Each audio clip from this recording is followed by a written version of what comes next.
ఈ ప్రభుత్వం ప్రతిపక్ష సభ్యులకు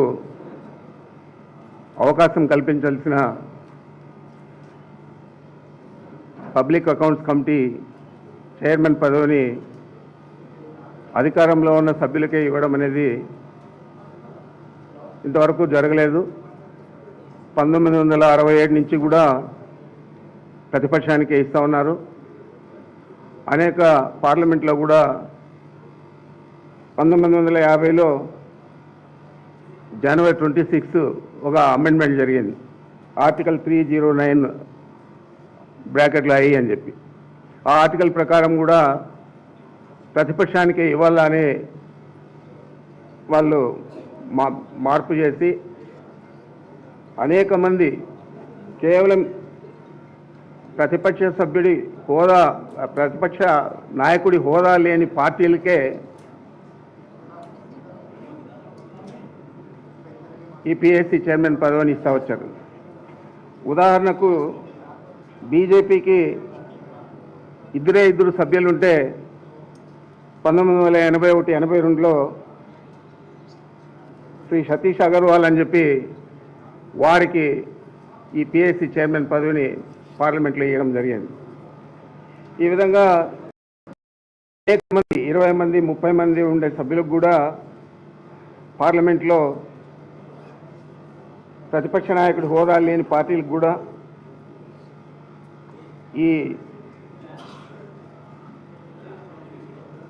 పిఎస్సి చైర్మన్గా అనేక పర్యాయాలు ఇచ్చారు. మరి ఆ విధంగా చేయడం వల్ల పబ్లిక్ అకౌంట్స్ కమిటీ అంటే ఒక రెస్పాన్సిబుల్గా పనిచేస్తుంది. పనిచేసేదే కాకుండా ప్రభుత్వం ఏదైనా చేసే తప్పిదాలన్నీ కూడా ఎత్తి చూపుతుంది అని చెప్పి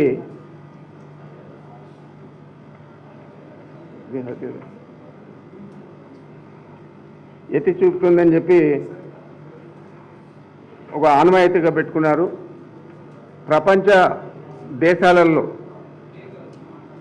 డెమోక్రటిక్ కంట్రీస్లో ఎక్కడ కూడా ఏ నియమ నిబంధన పాటించకుండా కేవలం ప్రతిపక్ష సభ్యునికే పబ్లిక్ అకౌంట్స్ కమిటీ చైర్మన్ పదవి ఇవ్వాలని చెప్పి ఇప్పుడు దాకా కొనసాగుతూ ఉంది. మన పక్క దేశాలలో కూడా ఇంక్లూడింగ్ పాకిస్తాన్.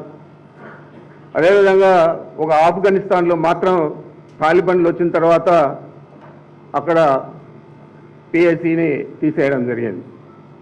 మరి ఈ పిఎస్సి ఉండడం వల్ల చాలా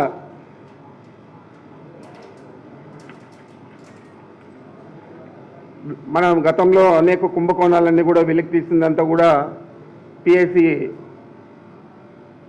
కమిటీనే అని చెప్పి ఉదాహరణ కొన్ని చెప్తున్నాను. బొఫర్స్ కుంభకోణం వచ్చి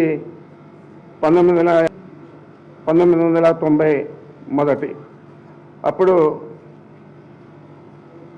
స్వీడన్ సంస్థ బొఫర్స్తో నిధులు దుర్వినియోగం చేశారని చెప్పి పిఎస్సిని ఆ రోజు చైర్మన్గా ఉన్న చంద్రజిత్ యాదవ్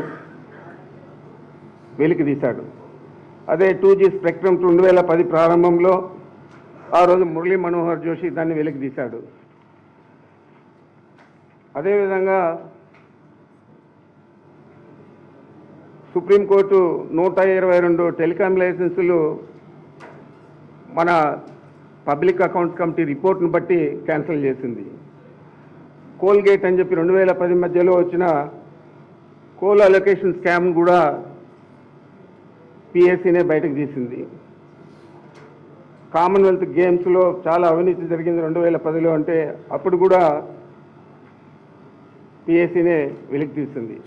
ఈ విధంగా ఒక రెస్పాన్సిబిలిటీ తీసుకొని ప్రభుత్వంలో ఏది కూడా నిధుల దుర్వినియోగము లేకపోతే ఇతరత్ర అవినీతి కార్యక్రమాలు జరగకుండా ఒక వాచ్ డాగ్గా పనిచేస్తూ ఉంది.